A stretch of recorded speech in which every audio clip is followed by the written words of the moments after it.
तो ये जो झरना आपने देखा है, ये है बेंगलोर का एयरपोर्ट। तो मैं अब जा रही हूँ बेंगलोर से नेपाल। तो मैं थोड़ी देर बैठ गई देखने के लिए, फिर मुझे लगा कि उसकी छींटे आ रहे हैं, तो फिर मैं उठ गई। फिर मैं आराम से चलते चलते अपने गेट में जाके इंतज़ार करने लगी। फिर लोग वक्त से पहले ही खड़े होके बैठ जाते हैं, तो फिर मैं आराम से अपनी टाइम से फिर उठ के फिर चली एयरप्लेन की तरफ। फिर ये जो एयरपोर्ट है ये बहुत बड़ा है और बहुत सुंदर भी है। फिर ये लेफ़्ट से उतर के मैं अपनी प्लेन पे बैठ गई और भगवान की कृपा से मुझे विंडो सीट मिली थी। तो फिर मैं आराम से विंडो सीट में बैठ गई। फिर इन लोगों ने अपना ये जो इंस्ट्रक्शन देते हैं ये इन्होंने स्टार्ट किया। तो फिर मैं बैठ के आराम से सुन रही थी। फिर उसके बाद मैं वेट ही कर रही थी, क्योंकि अब ये जो मेरी जर्नी है ये लगभग 2 आवर्स 50 मिनट के आसपास है। तो यहाँ पे आज बारिश भी हो रही थी, तो मुझे फिर डर भी लग रहा था, क्योंकि अब ऐसे भी थोड़ा मौसम अच्छा नहीं था। तो फिर आराम से मैं बैठ गई और देख रही थी। फिर धीरे धीरे प्लेन चलना स्टार्ट हो गया। तो ये एक्चुअली मेरा पहला नहीं है, तो मेरे को एक्सपीरियंस है। तो फिर मैं आराम से बैठी थी। फिर पर कितना भी एक्सपीरियंस हो, मेरे को ये जो उड़ने का टाइम होता है ना, टेक ऑफ का, तो उस टाइम थोड़ा बहुत ज़्यादा ही, मतलब थोड़ा बहुत नहीं बहुत ज़्यादा ही डर लगता है।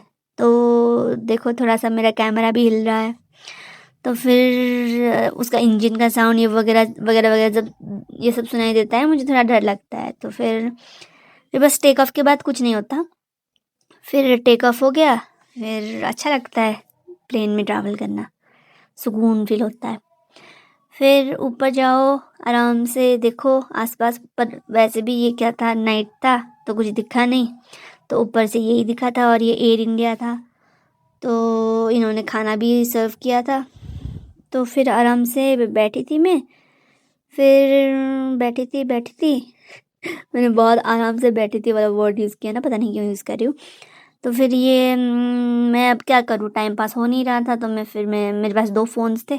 तो एक फ़ोन से मैं थोड़ा थोड़ा रिकॉर्ड कर रही थी, दूसरे फ़ोन ऐसे ही देख रही थी। मैंने वीडियोज़ डाउनलोड किया हुआ था, तो मैं वही देख रही थी।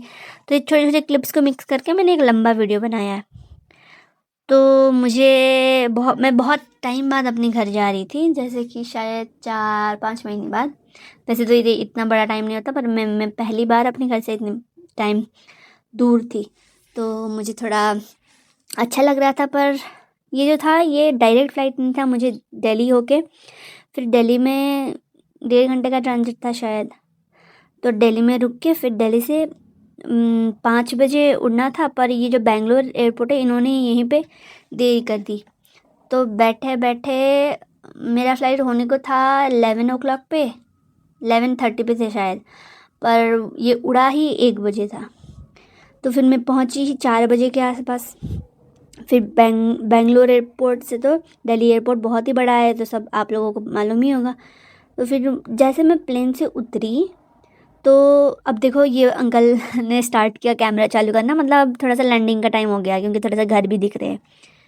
तो जैसे अब दिल्ली पास आ गया, तो बस मुझे अपने घर जाने का ही इंतज़ार था। फिर मैं यहाँ से दिल्ली में तो मैं चलते चलते कितना चली मैं, मतलब जैसे मैं एयरपोर्ट से, मतलब एयरप्लेन से उतरी और चलते चलते दूसरे एयरप्लेन पहुँची ना, उतने टाइम में तो मेरा नेपाल का जो गेट था वो खुल गया था। मतलब 1 घंटा तो मैं चली, और रात का टाइम था, एनर्जी ज़ीरो। तो बस लैंडिंग हो गया। तो फिर अब लैंडिंग ही हो रहा है। तो जैसे लैंडिंग हो गया, तो फिर सब लोग उतर गए, मैं भी उतर गई। तो फिर वैसे अच्छा व्यू आता है ना रात को, कुछ भी हो रात में लाइट वगैरह सब बराबर दिखता है और अच्छा लगता है। पर अगर लाइट ना हो तो फिर तो रात में खिड़की में बैठने का कोई लॉजिक ही नहीं बनता है, मतलब कोई फ़र्क ही नहीं पड़ता है, क्योंकि कुछ दिखाई नहीं देता। तो फिर यहाँ पहुँचे जहाँ पे दिल्ली, सब लोग यहीं से होते हुए जाते हैं।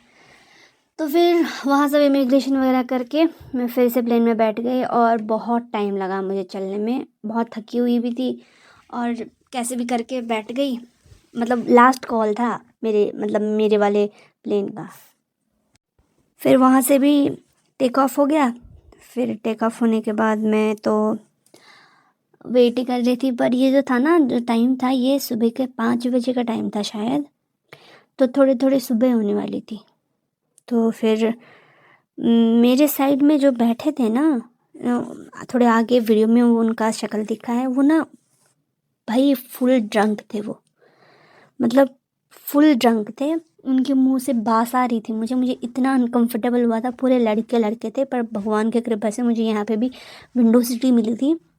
इतना बास मार रहे थे, पर ये लोग फिर अब इतना इतना खर्राटे मार के सो रहे थे। फिर पहुंची तो फिर मैं सुबह ही थी, पर मेरा जो बैग है वो एयर इंडिया वालों ने वहीं पे दिल्ली पे छोड़ दिया था, तो वो लोग रात को देने आए थे, तो इसलिए मैं रात को बैग लेके आ रही हूँ। तो बस इतना ही है। Thank you, bye bye. अगर मेरी वीडियो अच्छी लगी तो मुझे सब्सक्राइब करना। ओके।